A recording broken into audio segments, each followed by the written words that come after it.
বিসমিল্লাহির রহমানির রহিম। সুপ্রিয় দর্শক, আপনারা দেখছেন আমার কৃষিভিত্তিক ইউটিউব চ্যানেল। আমরা আজকে চলে আসছি আমাদের যশোর জেলার অভয়নগর থানার ৮ নং সিদ্দিপাশা ইউনিয়নের ২ নং ধুল গ্রামে। আসলে আমাদের যশোরে পেঁয়াজ চাষ তেমন একটা হয় না, বললে ভুল হবে না। আসলে পেঁয়াজ চাষ আমাদের এইদিকে করে না, বিশেষ করে উত্তরবঙ্গে রংপুর, দিনাজপুর, বগুড়া ওইদিকে চাষ হয়। কিন্তু আমাদের যশোরের অভয়নগরের ৮ নং সিদ্দিপাশা ইউনিয়নের ২ নং ধুল গ্রামে চাচা এই পেঁয়াজ চাষ করেছে। আমরা একটু কথা বলবো। আসসালামু আলাইকুম চাচা। ওয়ালাইকুম আসসালাম। চাচা, এই ডাঙ্গা জমিতে পেঁয়াজ চাষ করেছেন তাই না? হয়। তা আমাদের এদিকে তো আসলে পেঁয়াজ চাষ হয় না, তা এখন ইনশাল্লাহ কি বুঝতেছেন? কষ্ট মষ্ট করে যদি হয়, করিনি তো আমরা কোনোদিন। তাই বিশেষ করে ওই খাওয়ার জন্য না বিক্রির জন্য? খাতেও হবে না, বিক্রি করতে হবে, বেশি হলে বিক্রি করতে হবে, তাই না? আর আগে ওই যে ভাইপো ইস্তিয়াক ওই জমিটায় লাগাইছিল, ভালো পাইছে? ভালো ভালো আছে, কিন্তু বাজার কেমন? নাবিতি ফোড়া আছে তো, কালিয়ানি এটা রোয়া আছে। ও, ওইটার তাই কালিয়ানি এটাই রোয়া আছে না? হ্যাঁ। ও, মোটামুটি ওইটার ফলন ভালো হয়েছে না? কিন্তু বাজার মনে হয় নরম নাকি? হ্যাঁ, বাজার নরম, যার জন্য মনে হয় লস হওয়ার সম্ভাবনা আছে। ঠিক আছে কাকা, ধন্যবাদ, ভালো থাকে না? সুপ্রিয় দর্শক, আমরা কাকার সাথে কথা বলতেছিলাম। এই যে দেখুন, একটু দেখাই পেঁয়াজ চাষ। এই দেখুন, এই যে গুড়ায় পেঁয়াজ আসছে। এই কাকা, এই পেঁয়াজগুলো কতদিন পরে উঠতে হবে? আর 1 মাস?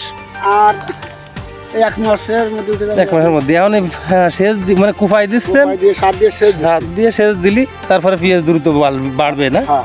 ও, ঠিক আছে, ধন্যবাদ।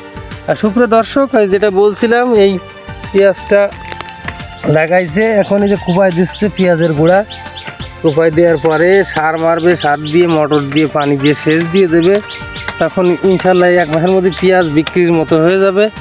তবে যারা চাষ করতেছে পেঁয়াজ, তাদের আক্ষেপ যে বাংলাদেশের পেঁয়াজের বাজার 2026 সালে একটুও ভালো না। প্রচুর কষ্ট করে পেঁয়াজ চাষ করতেছে, সার দিচ্ছে, পানি দিচ্ছে, কীটনাশক দিচ্ছে, অথচ সেই আসল টাকা ঘরে ফিরে আসতেছে না। কৃষকদের বা চাষিদের আক্ষেপ রয়েছে। তো বাংলাদেশের সরকারের দৃষ্টি আকর্ষণ করব, এই পেঁয়াজ চাষ যারা করে তাদেরকে ভর্তুকির ব্যবস্থা করবেন। আশা করি বাংলাদেশের প্রত্যেকটা জেলায় কম বেশি পেঁয়াজ চাষ হয়, বিশেষ করে দোআঁশ মাটির জায়গায় ভালো হয় পেঁয়াজ চাষ।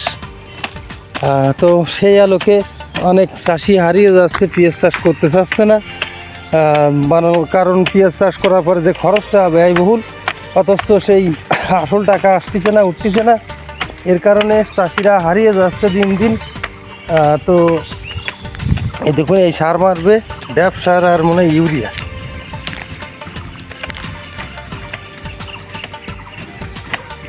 তো দর্শক, আজকে দেখাচ্ছিলাম আপনাদের আমাদের যশোর জেলার অভয়নগর থানা ৮ নং সিদ্দিপাশা ইউনিয়নের ২ নং ধুল গ্রামের পেঁয়াজ চাষ। আসলে প্রচুর রোদ, তার জন্য ভিডিওটা ব্লার হয়ে যাচ্ছে। যে কুপাই দিছে দেখুন। তো তারপরও চেষ্টার ঘাটতি নেই, চাষিরা প্রচুর কষ্ট করে এই পেঁয়াজগুলো চাষ করে। এই যে পেঁয়াজ। তো ভিডিওটি ভালো লাগলে লাইক, কমেন্ট, শেয়ার করে সঙ্গে থাকবে। পাশাপাশি আমার চ্যানেলটি সাবস্ক্রাইব করবেন আশা করি। আর সবাই অন্য আমার আপডেট ভিডিও পেতে হলে চ্যানেলটি সাবস্ক্রাইব করে রাখতে হবে। তো বাংলাদেশ কৃষিমাতৃক দেশ, এদেশে প্রচুর পরিমাণে ফসল ফলে, কিন্তু কৃষক ঝরে যাওয়ার মূল কারণ হচ্ছে যে ন্যায্য দাম পায় না।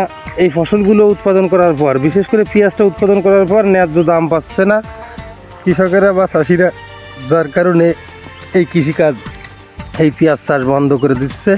তো এই জন্য সরকারের দৃষ্টি আকর্ষণ করব, অবশ্যই সরকার যেন চাষিদের ভর্তুকির ব্যবস্থা করে। তো সেই প্রত্যাশায় আজকে বিদায় নিচ্ছি। পরবর্তী ভিডিওয় কথা হবে। সবাই ভালো থাকুন, আল্লাহ হাফেজ।